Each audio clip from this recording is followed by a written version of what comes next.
श्री सरस्वती नमः, श्री कृष्णाय नमः। देखिए, मैं श्री भादो माता पंचांगकर्ता ज्योतिषाचार्य पंडित भागीरथ जोशी, लग्न सारणी समुच्चय, विश्व सायन लग्न सारणी, विश्व दिनमान सारणी, विशोपका नयनम आदि पुस्तकों का लेखक आज आपको आषाढ़ कृष्ण पक्ष की एकादशी के व्रत के संबंध में जानकारी दूंगा। देखिए, ये है श्री भादो माता पंचांग। अब इसमें आषाढ़ कृष्ण पक्ष को निकालते हैं तो इसमें दशम शनिवार 21 जून को पड़ता है और एकादशी तिथि का क्षय हो गया है।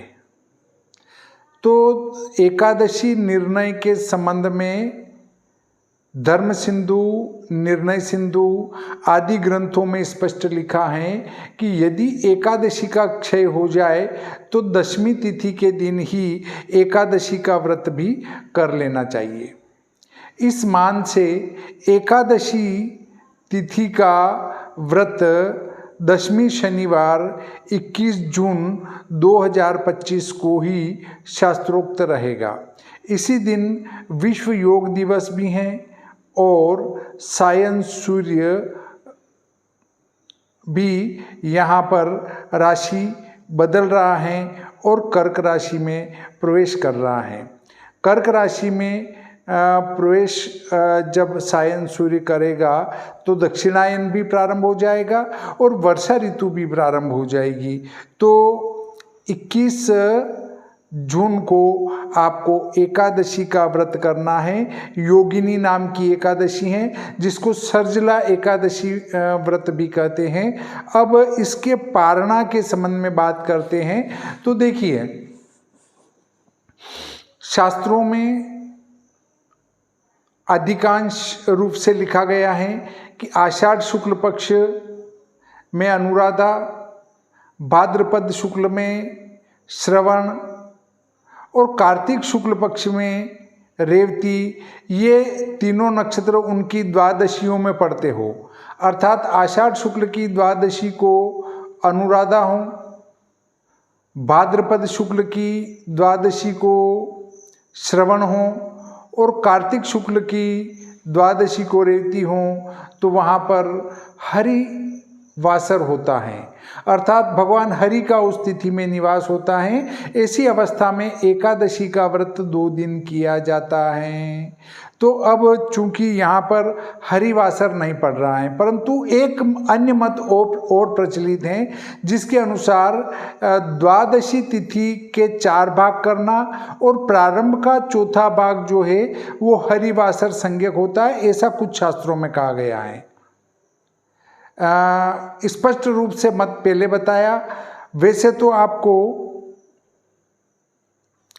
द्वादशी के दिन सूर्योदय से 2 घंटे 24 मिनट के अंदर पारना कर लेना चाहिए। इस हिसाब से जब आप 21 जून दशमी शनिवार को एकादशी का व्रत करेंगे तो द्वादशी रविवार 22 जून को पारना प्रातः 5:47 पर सूर्योदय होगा।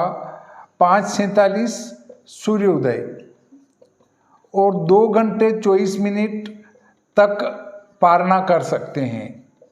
तो 7 और 4 11, 4 2 6 और 1 7, 5 और 3 8, अर्थात 5:47 से 8:11 के बीच में आपको पारना करना है।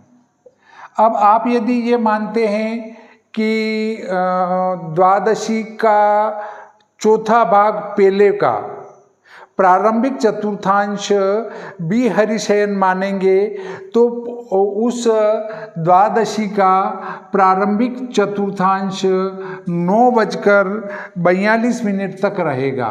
अर्थात आपको पारना 9:42 के बाद में करना है। अगर आप हरिवासर नहीं मानते हैं तो 5:47 से 8:11 में पारना करना है 22 जून को। और यदि आप मानते हैं कि द्वादशी के प्रारंभ का चतुर्थांश जो है वो भी हरिवासर संज्ञक हैं तो प्रातः 9:42 के बाद आपको पारना करना है, वो भी लगभग 2 घंटे 24 मिनट में। तो 2 घंटे 24 मिनट में कर सकते हैं। 4 और 2 6 और 9 और 3 12, 9:42 से 12:10 के बीच में आप 22 जून को पारना कर सकते हैं। तो देखिए, वैसे तो जो शास्त्रों में लिखा है उसके अनुसार हरिवासर नहीं है, तो आप प्रातः ही पारना कर लें इस समय में। और यदि आप चाहते हैं कि नहीं द्वादशी का चौथा भाग भी छोड़ें, तो इस समय में आप पारना कर लें।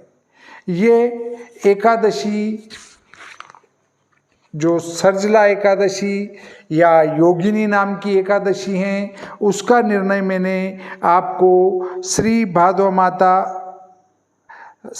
माता पंचांग से बताया। योगिनी नाम की एकादशी का निर्णय यहाँ पूरा हो जाता है।